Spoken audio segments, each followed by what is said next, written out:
What were some of the principles you applied to your business? I questioned. I made it a point that all goods should be exactly what they were represented to be. It was a rule of the house that an exact scrutiny of the quality of all goods purchased should be maintained, and that nothing was to induce the house to place upon the market any line of goods at a shade of variation from their real value. Every article sold must be regarded as wanted, and every purchaser must be enabled to feel secure. Did you suffer any losses or reverses during your career? No loss, except by the fire of 1871. It swept away everything, about $3.5 million. We were, of course, protected by insurance, which would have been sufficient against any ordinary calamity of the kind. But the disaster was so sweeping that some of the companies which had insured our property were blotted out, and a long time passed before our claims against others were settled. We managed, however, to start again. There were no buildings of brick or stone left standing, but there were some great shells of horse-car barns in State and 20th Streets which were not burned, and I hired those. We put up signs announcing that we were to continue business uninterruptedly, and then rushed the work of fitting things up and getting in stock. Did the panic of 1873 affect your business? Not at all. We did not have any debts.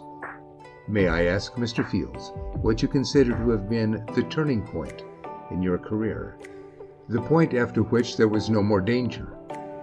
Saving the first $5,000 I ever had, when I might just as well have spent the moderate salary I made. Possession of that sum, once I had it, gave me the ability to meet opportunities. That I consider the turning point. What trait of character do you look upon as having been the most essential in your career? Perseverance, said Mr. Field. But Mr. Selfridge, his most trusted lieutenant, in whose private office we were, insisted upon the addition of good judgment to this. If I am compelled to lay claim to such traits, added Mr. Fields, it is because I have tried to practice them, and the trying has availed me much. I have tried to make all my acts and commercial moves the result of definite consideration and sound judgment. There never were any great ventures or risks. I practiced honest, slow-growing business methods, and tried to back them with energy and a good system. At this point, in answer to further questions, Mr. Field disclaimed having overworked in his business, although after the fire of '71, he worked about 18 hours a day for several weeks. My fortune, however, has not been made in that manner. I believe in reasonable hours, but to close attention during those hours. I never worked very many hours a day. People do not work as many hours now as they once did. The day's labor has shortened in the last 20 years for everyone. Qualities that make for success. What, Mr. Field, I said, do you consider to be the first requisite for success in life, so far as the young beginner is concerned? The qualities of honesty, energy, frugality, integrity are more necessary than ever today, and there is no success without them. They are so often urged that they have become commonplace, but they are really more prized than ever, and any good fortune that comes by such methods is deserved and admirable. A college education and business. Do you believe a college education for the young man to be a necessity in the future? Not for business purposes. Better training will become more and more a necessity.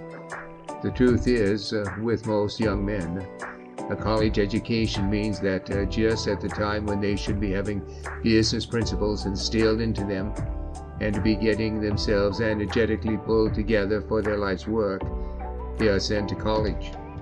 Then intervenes what many a young man looks back on as the jolliest time of his life, 4 years of college. Often when he comes out of college, the young man is unfitted by this good time to buckle down to hard work, and the result is a failure to grasp opportunities that would have opened the way for a successful career.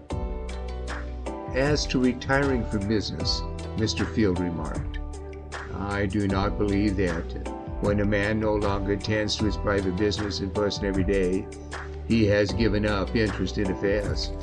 He may be, and in fact should be, doing wider and greater work. There certainly is no pleasure in idleness. A man, upon giving up business, does not cease laboring, but really does or should do more in a larger sense. He should interest himself in public affairs. There is no happiness in mere dollars. After they are acquired, no one can use but a moderate amount. It is given a man to eat so much, to wear so much, to have so much shelter, and more he cannot use. When money has supplied these, its mission, so far as the individual is concerned, is fulfilled.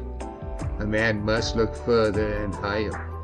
It is only in the wider public affairs, where money is a moving force toward the general welfare, that the possessor of it can possibly find pleasure.